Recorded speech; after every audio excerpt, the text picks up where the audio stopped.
හයි කොහොමද ඔයාලට හැමෝම හොඳින් නේද ටිකක් පරක් වුණත් අපේ තායිලන්ඩ් වීඩියෝ සීරීස් එකේ පුකට් වල විස්තර බෙදා නොගෙන කොහොමද ඉතින් අද වීඩියෝවෙන් අපි අරගෙන එන්නේ තායිලන්තයේ පුකට් වල අපි සංචාරය කරපු ස්ථාන කීපයක තොරතුරු ඔයාලට මතකද අපි මායාබේ සංචාරයෙන් පස්සේ පීපී අයිලන්ඩ් එකේ ඉඳලා ෆෙරි එකකින් රසඩා පිය එකට ආවා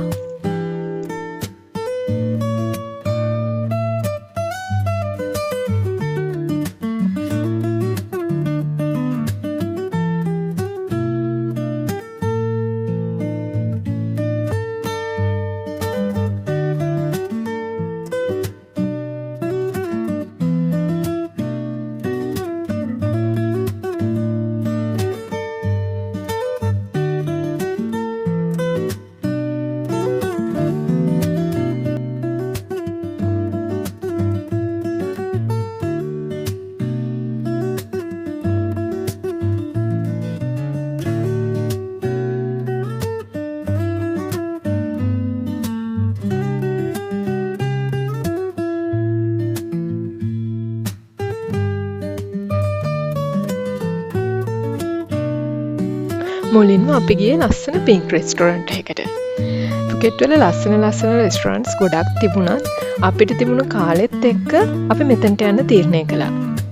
ෆොටෝස් ගන්න නම් ඕනතරම් ලොකේෂන්ස් මේ රෙස්ටොරන්ට් එක ඇතුළෙම තියෙනවා. කෑමත් හරිම රසයි. හැබැයි ටිකක් විතර එක්ස්පෙන්සිව්.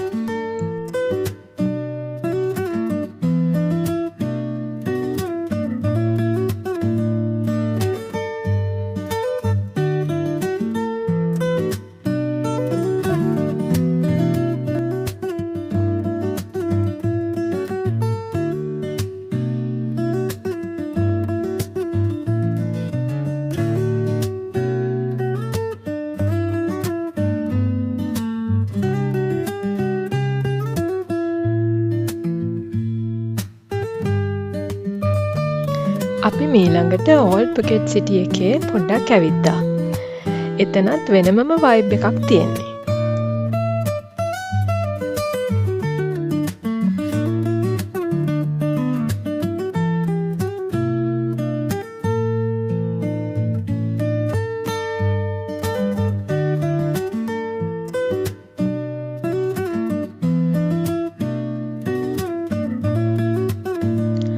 මීළඟට අපි ගියේ පුකට් වල ඉතාම ප්‍රසිද්ධ සහ ගෞරවනීය බෞද්ධ විහාරස්ථානයක් වෙන wat chalong ටෙම්පල් එකට. තායිලන්ඩ් කල්චර් එක සහ බුද්දිස්ට් ආකිටෙක්චර් එක ළඟින්ම අත්විඳින්න පුළුවන් අතිශය සුන්දර තැනක් මේක. මෙම විහාරය 19 වන සියවසේ ඉඳලා පැවතගෙන එනවා කියලා කියනවා. තායිලන්ත ජනතාව මෙතනට එන්නේ ආශිර්වාද ගන්න, ප්‍රාර්ථනා කරන්න වගේ දේවල් වලට. ටුවරිස් ප්ලේස් එකක් වුණත් ස්පිරිචුවල් වයිබ් එක තාම හොඳින් තියෙනවා. මෙතන ඉතාම කාම් සහ පීස්ෆුල් ෆීලිං එකක් දැනෙනවා. ඒ වගේම ප්‍රේයර්ස් සිදු වුණාම බැතිමතුන් මෙහි ඇවිල්ලා ෆයර් ටවර් එක ඇතුලේ රතින් යතල්වනවා. ඒ සද්දෙත් හැමතිස්සෙම ඇහෙනවා. දාගැබ රන්වර්ණයෙන් හා බුදුන් වහන්සේගේ ජීවිතය නිරූපණය කරන චිත්‍රවලින් අලංකාරවත් කර තියෙනවා. ප්‍රධාන දාගැබ විහාරයේ අලංකාරම ගොඩනැගිල්ලයි. මෙහි බුදුන් වහන්සේගේ ධාතුන් වහන්සේ වැඩ සිටිනවා.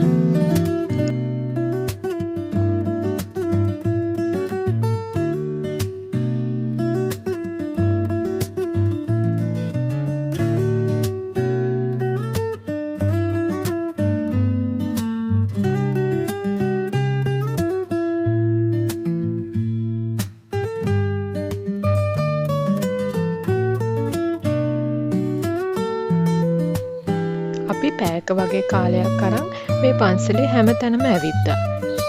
ඉහළම මහලට නැග්ගට පස්සේ පුකට් අවට සුන්දර දර්ශන නරඹන්න පුළුවන්. අපි යන දවස්වල ආරක්ෂක හේතුන් මත වහලා තිබ්බ බිග් බුද්දා ප්‍රතිමාවත් මෙතනට පෙනුණා. ඔයාලා තායිලන්ඩ් යනවා නම් බිග් බුද්දා ප්‍රතිමාව ඕපන් කරලා තියෙනවා නම් අනිවාර්යයෙන්ම බලන්න යන්න.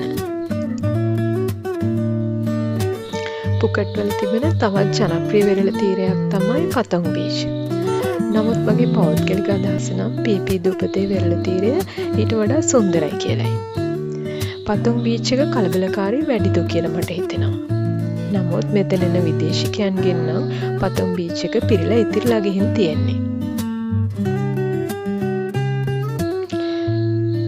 අපි එදා රෑ නතර වුණේ පතොම් බීච් එකට ළඟ හොටෙල් එකක. එතන ඉඳන් මිනිත්තු 2-3කින් පතොම් බීච් එකටයි බංගලා රෝඩ් එකටයි ඇවිදන් යන්න පුළුවන් නිසායි අපි මේ හොටෙල් එක තෝරගත්තේ. ඒ වගේම නයිට් මාකට් එකේ ශබ්ද වලින් රෑ නින්දට බාධාවක් වෙන්නේ නැති නිසා.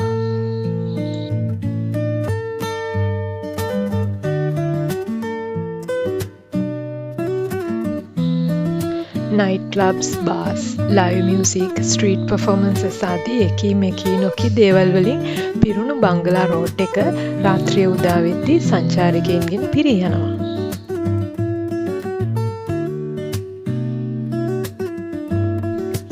ඒ වගේම රසම රස ස්ට්‍රීට් ෆුඩ්ස් වලටත් පතොම් නයිට් මාකට් එක ප්‍රසිද්ධයි.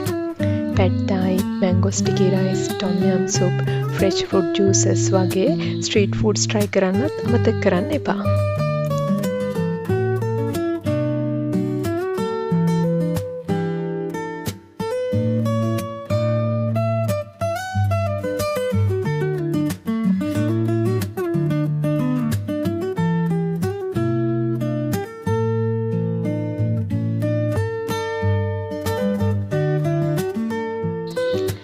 අපි ඊළඟ දවසේ උදෙන්ම පුකට් එයාපෝට් එකට ගියේ බැංකොක් යන්න.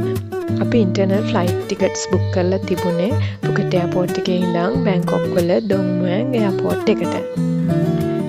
අපේ ඊළඟ වීඩියෝ එකෙන් බැංකොක් වල ටෙම්පල් ටුවර් එක සහ ඩිනර් ක්‍රූස් එකේ විස්තර අහන්න දකින්න එකතු වෙන්න කියලා ආරාධනා කරනවා.